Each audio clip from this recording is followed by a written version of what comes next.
I'm Charlie. No, I'm Jack. We're Will's brothers. I'm Nick. I'm Peggy.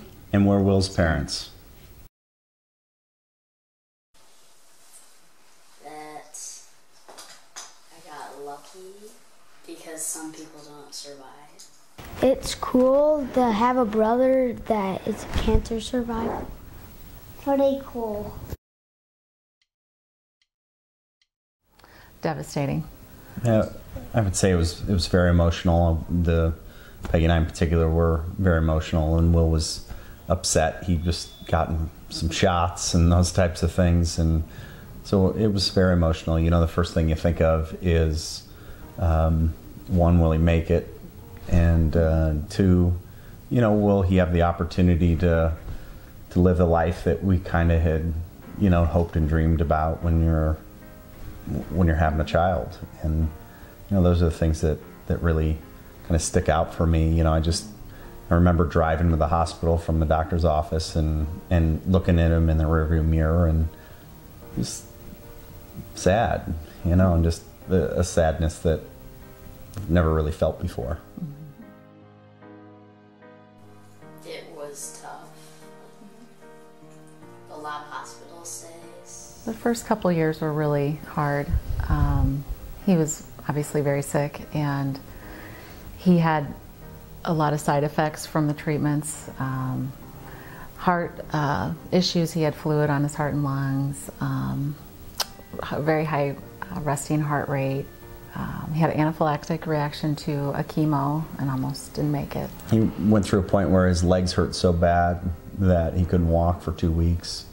And so, you know, it was just kind of one thing after the other where you just weren't sure that we were going to get out of it. Mm-hmm. And then he slowly started to recover but you know, it was such a long journey that, you know, it was a hard time for him, especially, and us as a family. And it's very emotional. So we had a lot of those, frankly. Mm-hmm. You know, I think the first and foremost one is the wonderful things that people did for Will and our family, and the relationships that we built out of it, or just came to fruition because of what we were going through, and even complete strangers that now we would consider really good friends that we got to know, the relationships we built with other cancer families. Nothing is, you don't get wrapped in small things. And, you know, the priorities of what's important and what's not is really, I think, is probably is in the right perspective anyway, having gone through Will's situation and the fears and everything else, and for such a long period of time that we were dealing with. Mm-hmm. Oh, they were involved early on. We got involved with Club Hope, and that was life-changing for us, just to have a group of families that we could turn to and connect with that had been through the same things, and we learned a tremendous amount from the other families, things that I don't think we would have learned in the clinic setting. And the other thing too is it was a place where we could go, and the kids were happy to go, and we felt safe bringing the kids there. You know, it was a very safe place for all of us to go, and that was nice too, because we didn't have a lot of those at that time. You don't really feel like you can take your kids out everywhere.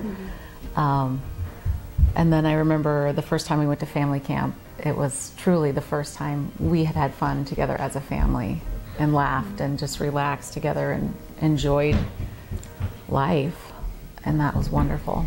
Just to give you some perspective on how much the relationships that we had with the people at Children's Cancer Connection and how much we trusted them, that our 6-year-old son, who's still in treatment, we allowed to go to a camp for a week and not even talking with him while he's in treatment. I mean, it was the hardest thing we'd ever done, and I just remember the feeling of leaving home after dropping him off at camp and how hard that was. And as someone called us, you know, a day into it, saying, "Hey, I'm looking at Will, I'm watching him through the window, and he's having a blast, and he's a good boy, and we're excited to have him here." And it just was such a relief, and knowing that the doctors and all the people from the Heart Connection camp that were there that we knew and trusted and loved, and we knew that they loved Will and would take good care of him.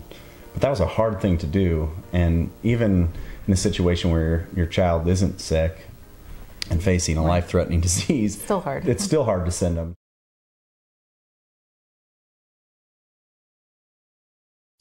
I'm aware. Are you?